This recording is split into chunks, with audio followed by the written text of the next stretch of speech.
Recently, UEFA has officially confirmed an extremely noteworthy strategic scenario. The team finishing as low as 7th place in the Premier League this season could still secure a golden ticket to the 2026/27 Champions League. However, this miracle is not a free gift. It always comes with certain conditions. The first condition is that Aston Villa must emerge as champions of the Europa League while finishing the domestic Premier League campaign in either 5th or 6th place. At the same time, Liverpool must win the Champions League, yet they too must only finish in that 5th or 6th place bracket within the English top flight. Simply put, the path to the Champions League is no longer a single narrow road strictly governed by the traditional top 4 rule. For Unai Emery and Aston Villa, this means they no longer necessarily have to redline their engines and exhaust every ounce of energy in the grueling marathon for the Premier League top 5. They can afford to be much more pragmatic in their calculations.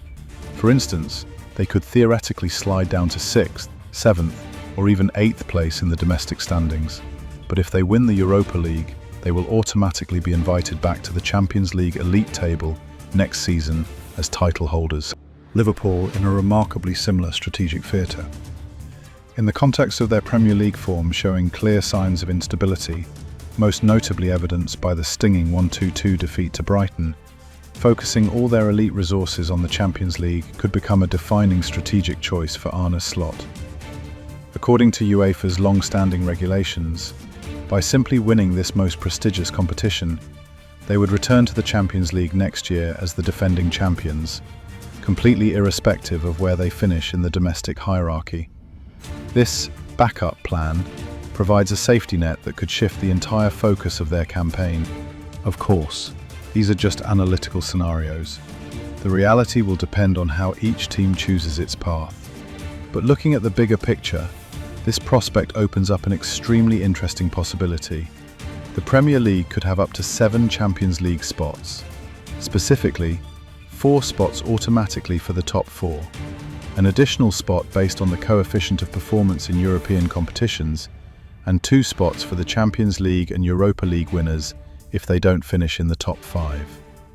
If that happens, it would clearly be a ticket shower for English football. And in fact, this is not a coincidence. For many years, the Premier League has invested heavily, distributing finances evenly, creating a very high standard of quality among the teams. This uniformity means that English teams may not always dominate the Champions League, and there have even been seasons where many representatives were eliminated early. But in return, they have always maintained a high number of competing teams.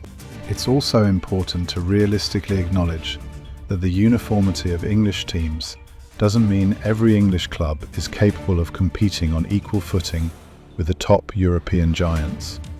However, if 7 English teams participate in the Champions League, the tournament will undoubtedly become much more diverse and unpredictable. Mid-table English teams, with strong financial resources and decent squad quality, could certainly spring some exciting surprises. Whether they can progress far is another story, but the opportunity to participate is a huge reward, both financially and in terms of prestige. And if that scenario actually happens, it would be a dominance of the Premier League in the Champions League, but a completely deserved one.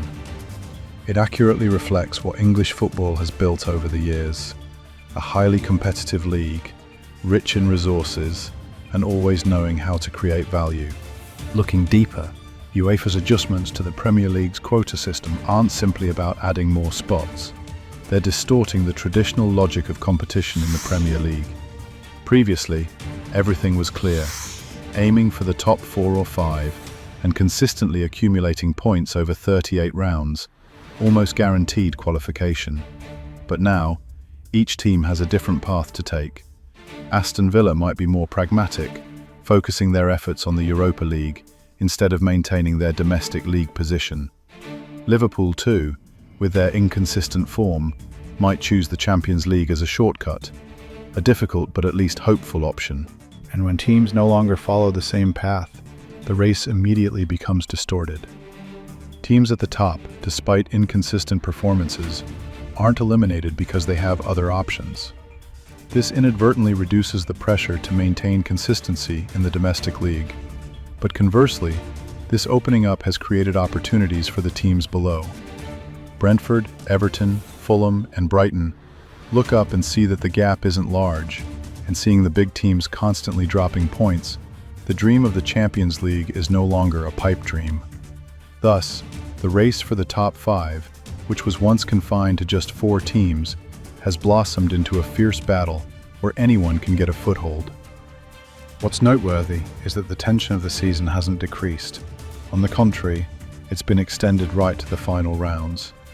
With so many parallel scenarios, just one slip-up or one unexpected win can completely reverse the situation. This will be the kind of season where no team can be certain of anything, and it's very possible that everything will only be decided in rounds 36, 37, or even the final round. The race is no longer a straight line, but a labyrinth, and the deeper you go, the more unpredictable it becomes. From a broader perspective, the prospect of the Premier League having 6 or even 7 teams in the Champions League is actually a very positive sign. More spots mean more money. Broadcast rights, UEFA prize money, commercial revenue, everything increases. And as the money continues to flow in, English teams will have even more resources to upgrade their squads, invest in facilities, and improve squad depth. They may not be completely dominant in the Champions League right now, but in the long term, their level will certainly improve along with that influx of money. This is how the Premier League continues to widen the gap with the rest of Europe, not through a sudden surge, but through a continuous accumulation process. However, it must also be acknowledged that more teams participating doesn't necessarily mean immediate superior quality. The Premier League is balanced, but that balance isn't always perfect. There will be seasons where English teams enter the competition only to be eliminated early. But even if that happens, they still reap financial benefits and competitive experience, and that's what makes the difference in the long run. This decision by UEFA is turning the Premier League into a much more complex, competitive ecosystem. More paths, more opportunities, but also more variables. And in an already harsh environment, where everyone has the right to dream, the only certainty is that this race will remain chaotic, tense, and dramatic until the very last moment of the season. As you know, the EPL distributes money fairly evenly. The top team isn't too far ahead of the top teams in terms of revenue sharing, so mid-table teams will try to overtake them to get the lucrative prize money from the Champions League, giving them an advantage over the rest of the teams next season. Topic: Secondary. Previously, when discussing the race for the top 5 in the Premier League, we almost automatically assumed it was a battleground for familiar names like Manchester United, Aston Villa, Liverpool, and Chelsea. Frankly, it was a relatively easy race to envision. The top 1 and top 2 spots were practically the exclusive domain of Manchester City and Arsenal, 2 teams that had distanced themselves from the rest, so we could easily disregard them. The problem then was that only 4 teams were competing for 3 spots in the top 5, a ratio that frankly wasn't low at all, and was even quite manageable for the big clubs. But the issue is that these very teams made things difficult for themselves, turning what seemed like a closed race into an open battle for many other teams. Manchester United, despite their less than convincing form recently, at least managed to maintain their points total. 55 points after 31 rounds is an extremely solid foundation, almost guaranteeing them a safe position in the top 3. Their upcoming schedule isn't too demanding, so the door to the Champions League has suddenly opened wider than ever for the Red Devils. But more importantly, what truly propelled Manchester United forward wasn't their own brilliance, but rather the decline of their rivals behind them: Chelsea, Liverpool, and Aston Villa. 3 names once considered direct contenders have repeatedly shot themselves in the foot. Aston Villa, once considered a title contender, is now struggling to maintain a top 5 spot. Liverpool just suffered a 1-2 defeat against Brighton, while Chelsea were even more disappointing with a 0-3 loss to Everton.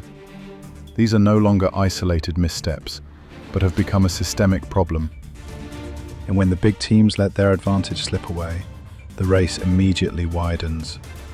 Looking down at the bottom group, the situation becomes extremely interesting. Brentford and Everton both have 46 points, just 2 points behind Chelsea. Fulham are close behind with 44 points, while Brighton also have 43 points after 31 rounds. Meanwhile, Liverpool at the top only have 49 points. The gap has almost disappeared, and that means the race for the top 5 is no longer a story of 4 teams, but has become a maze with many paths. Teams once considered underdogs, like Brentford and Everton, now have every right to dream of the Champions League, and among them, Everton is the most noteworthy name. Under the leadership of David Moyes, they are gradually stabilising their system, making the most of their existing resources and quietly climbing the ranks. The 3-0 victory against Chelsea wasn't just about 3 points, it was a statement that they were serious about this race. The race for the top 5 in the Premier League has shifted from a state of control to complete chaos. And in a season where even the strongest teams are constantly making mistakes, the opportunities are now evenly distributed. This is no longer about prestige, but about consistency and composure in each remaining match.